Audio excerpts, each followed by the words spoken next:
La loi du 31 janvier 2009 sur la continuité des entreprises réglemente la procédure de réorganisation judiciaire.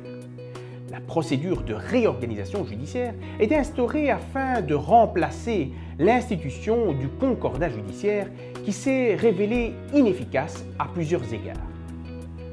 L'objectif de la réorganisation judiciaire est de préserver, sous le contrôle du juge, la continuité de tout ou partie de l'entreprise en difficulté ou de ses activités. Sont autorisés à introduire une demande en réorganisation judiciaire les commerçants, les agriculteurs, les sociétés agricoles et les sociétés civiles à forme commerciale, pour autant qu'elles n'ont pas la qualité de titulaire d'une profession libérale. La demande en réorganisation judiciaire doit être introduite par une requête signée par le débiteur ou son avocat et déposée au greffe du tribunal de commerce contre récépissé. Pour qu'une procédure de réorganisation judiciaire puisse être ouverte, la continuité de l'entreprise du débiteur doit être menacée à bref délai ou à terme. Certaines juridictions estiment que pour introduire sa demande, le débiteur ne doit pas justifier de la réalité de la menace de discontinuité qu'il allègue, il suffit selon elles qu'il en affirme l'existence. Quant au fond, le tribunal de commerce doit apprécier in concreto si la continuité de l'entreprise du débiteur est menacée ou non. À cet égard, il revient au débiteur d'apporter des éléments de preuve démontrant cette menace.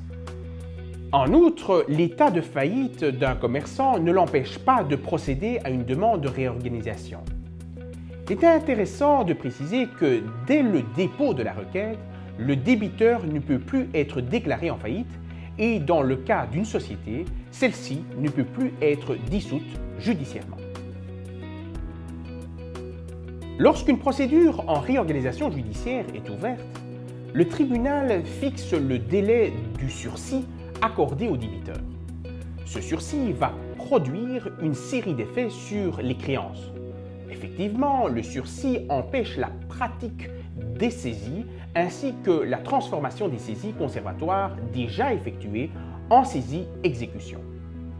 Le sursis accordé au débiteur lui permet de conclure un accord amiable avec ses créanciers, d'obtenir un accord collectif ou de transférer tout ou partie de l'entreprise. Dans son projet de réorganisation judiciaire, le débiteur peut être assisté d'un mandataire de justice s'il en fait la demande au tribunal. Indépendamment de cela, le tribunal peut désigner un tel mandataire lorsqu'il constate un manquement grave et caractérisé du débiteur ou de l'un de ses organes.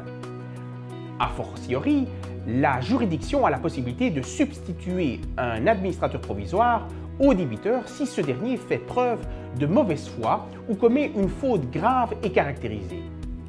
Cet administrateur devient ainsi le représentant ou l'organe légal du débiteur, l'opposabilité de cette substitution étant assurée à l'égard des tiers par la publication de sa désignation au Moniteur belge. Enfin, ni le dépôt de la requête par le débiteur, ni l'ouverture de la procédure de réorganisation judiciaire n'ont pour conséquence de mettre fin au contrat en cours et aux modalités de leur exécution, et ce, même si une stipulation contractuelle prévoyait le contraire.